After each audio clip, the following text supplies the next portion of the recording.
Cabin mate 24 hours study hall and work space mobile app download చేసుకుని ఇప్పుడే మీ cabin book చేసుకోండి.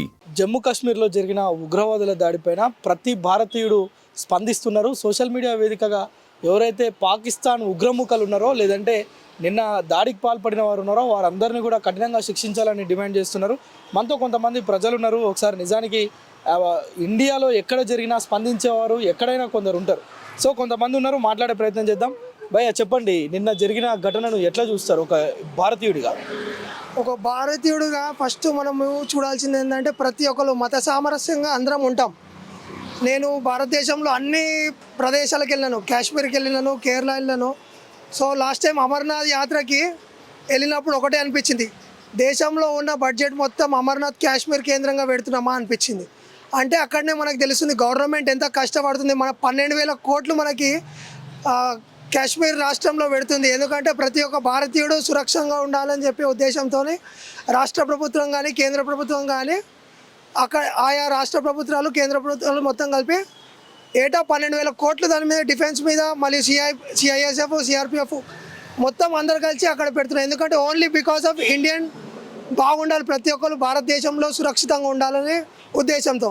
కానీ నిన్న చూసినప్పటికైతే ఎవరైతే ఒక వర్గం చెందిన వాళ్ళు, ముస్లిమ్స్ అని చెప్పలేము కానీ ఒక వర్గానికి చెందిన వాళ్ళు పాకిస్తాన్ నుంచి వచ్చినారా, లేకపోతే నిన్న మీడియా రిపోర్ట్ చూసిన ప్రకారం అయితే ఇద్దరు ఎవరైతే కాశ్మీర్ నుంచి భారతదేశం నుంచి బయటికి వెళ్ళిపోయినారో, కాశ్మీర్ నుంచి బయటికి వెళ్ళిపోయి పాకిస్తాన్లో పిఓకే ప్రాంతంలో ట్రైనింగ్ తీసుకొని మళ్ళీ భారతదేశం పైన అటాక్ చేసిన ఉన్నది.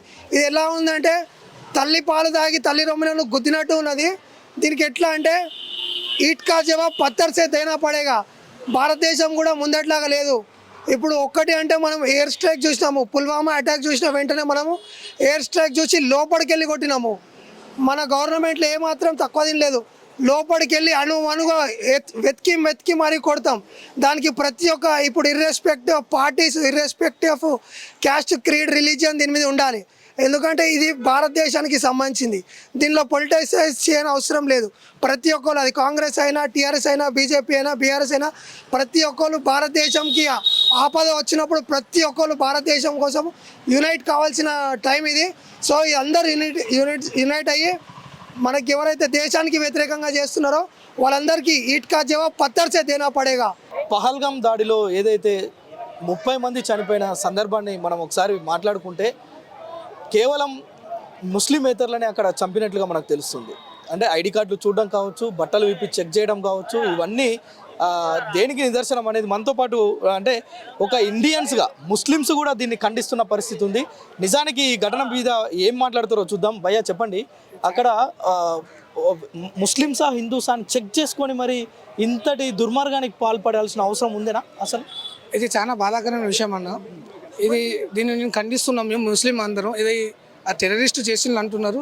కంపల్సరీ దీనికి మోదీ ప్రభుత్వం కఠినంగా శిక్షించాలని కోరుకుంటున్నాం. ఇంతకుముందు కూడా ఇలా జరిగితే సర్జికల్ స్ట్రైక్ అని చేసిండు. దానికన్నా దారుణంగా ఇప్పుడు మన ఈ టెర్రరిస్ట్ మీద చేయాలని మేము కోరుకుంటున్నాం అన్న. ఇప్పుడు మన విశేషం ముస్లిం, హిందూ, క్రిస్టియన్స్ అని కాదు, ఇండియా పరిస్థితి. దాంట్లో మా ముస్లిం కూడా ఉన్నారు, క్రిస్టియన్స్ కూడా ఉన్నారు, హిందూ కూడా ఉన్నారు. 26 మంది గాయపడిన, కొంతమంది చనిపోయారు, అంతా ఉన్నది. కానీ దాని మీద యాక్షన్ తీసుకోవాలి గవర్నమెంట్. ఇప్పుడు మనకైతే గవర్నమెంట్ ఎక్కువ తెలుసు, మనకేం తెలియదు దాని గురించి ఏం యాక్షన్ తీసుకోవాలో. మాకన్నా వాళ్ళకి ఎక్కువ 100% తెలుసు. కాబట్టి వాళ్ళు యాక్షన్ తీసుకోవాలి. ఆ 26 మంది కూడా కొంచెం చూడాలని. అంటే మీరు ఒక ముస్లింగా ఇలా కేవలం ముస్లింలను కాకుండా వేరే మతస్థులను టార్గెట్ చేసి చంపడం ఎంతవరకు కరెక్ట్ అంటారు ఒక ముస్లింగా? మీరు అంటే ఇండియన్గా అంటే కేవలం ముస్లింలు కాకుండా వేరే హిందూస్, వేరే ఇతర మతస్థులను చంపడం ఎంతవరకు కరెక్ట్ అంటారు? కరెక్ట్ కాదండి, అది కరెక్ట్ కాదు అంటున్నా కదా. కరెక్ట్ కాదు కాబట్టే దాని మీద ఇప్పుడు గవర్నమెంట్ ఫస్ట్ దీని మీద ఫోకస్ చేయాలి. ఆ దారి చేసిన వాళ్ళకి ఫోకస్ చేసి వాళ్ళు ఎవరు, ఏడు నుంచి వచ్చారు, వాళ్ళకి ఎవరు పంపించారు. ఇంతకుముందు కూడా పాకిస్తాన్కి కొంచెం భయం ఉన్నది వాళ్ళకి. ఆ భయం పోకూడదు కాబట్టి ఈ యాక్షన్ ఫస్ట్ తీసుకోవాలి గవర్నమెంట్. ఆ యాక్షన్ తీసుకుంటే ఆ భయం పోదు వాళ్ళకి. అసలు వీళ్ళు ఏడు నుంచి వచ్చారు, వాళ్ళు ఏంది కన్ఫర్మ్గా చేయాలని గవర్నమెంట్కి. ఏంటి ఈ ఘటన పైన మీరు ఏమంటారు ఒక ముస్లిం? ఖండిస్తున్నా ఎంతసేపు రా మాటలు ఖండించడం, తలలు ఖండించండి. మాటలు ఖండిస్తున్నా అయిపోయిందా, మాటలు ఖండించేసినట్టు అయిపోయిందా, ఇది జరిగింది నేను ఖండిస్తున్నా. ఇతర దేశాల రాష్ట్రపతులు, గవర్నర్లు, అధ్యక్షులు, ప్రధానమంత్రులు కూడా ఫోన్ చేసి ఖండిస్తున్నామండి, మీకు ప్రగాఢ సానుభూతి తెలియజేస్తున్నామండి. అరే నాయన, మీరు మాటలు ఖండించడం ఆపేసి తలలు ఖండించే ప్రయత్నాలు చేయండి. శాంతి శాంతి శాంతి, అహింస అహింస, ఇదే మనం ఇంకా బోధించుకుంటూ పోతూనే ఉందాం, ఇదే పాటించుకుంటూ పోదాం. మళ్ళీ వస్తారు మళ్ళీ 400 ఏళ్ళు పరిపాలిస్తారు. అప్పుడు ఏం లేదు, ఇక అధపాతాలకి వెళ్ళిపోతాం మనం. మన ఆర్థిక వ్యవస్థను కుంటుపడేలా చేయడానికి, మన టూరిజాన్ని దెబ్బ కొట్టడానికి, టూరిస్టులకు భయం పుట్టించడానికి, ఆటోమేటిక్గా భయం పుట్టిందంటే మన టూరిస్టులు పోరు, ఆర్థికంగా ఎదగము. బయట నుంచి వచ్చే ఇతర దేశాలలో కూడా ఆడికి రారు. టూరిజం అనేది దెబ్బతింటుంది, ఆర్థికంగా మనం ఎదగము. సో ఆటోమేటిక్గా అయింది, మనం ఆయుధాలు కొనుక్కోలేము. మన దేశ రక్షణ కోసం డబ్బులు లేనప్పుడు మనం ఎట్లా కొంటాం, మన దేశాన్ని ఎలా రక్షించుకుంటాం? సో ఈ భయాన్ని మనకు పుట్టించడానికి, ఆర్థికంగా దెబ్బ కొట్టడానికి చేసే ప్రయత్నం ఉంటున్నారు. సేమ్ టైం డ్రెస్సులు ఇప్పి మరీ చెక్ చేసి చంపారంట. అంటే ఇక్కడ హిందూ కుల మతాలకు కూడా చూసి మరీ చంపేస్తున్నారు. సో ఇది మాత్రం చాలా దారుణమైన విషయం. ఇటువంటి పని ఎవరు చేసినా సరే దొరకబట్టేసుకొని ఆ దేశానికి వెళ్ళి వాడిని మీరు శిక్షిస్తారా లేదా, లేదంటే గల్లా పట్టుకొని లాక్కొచ్చి, అప్పుడప్పుడు సర్జికల్ స్ట్రైక్ జరిగినప్పుడు గూస్కే మారని చెప్పేసి ఇళ్ళల్లో దూరిపోయి కొట్టుకొచ్చి లాక్కొచ్చి చంపేశారు చూడండి. అటువంటి ప్రయత్నం ఖచ్చితంగా చేయాలి.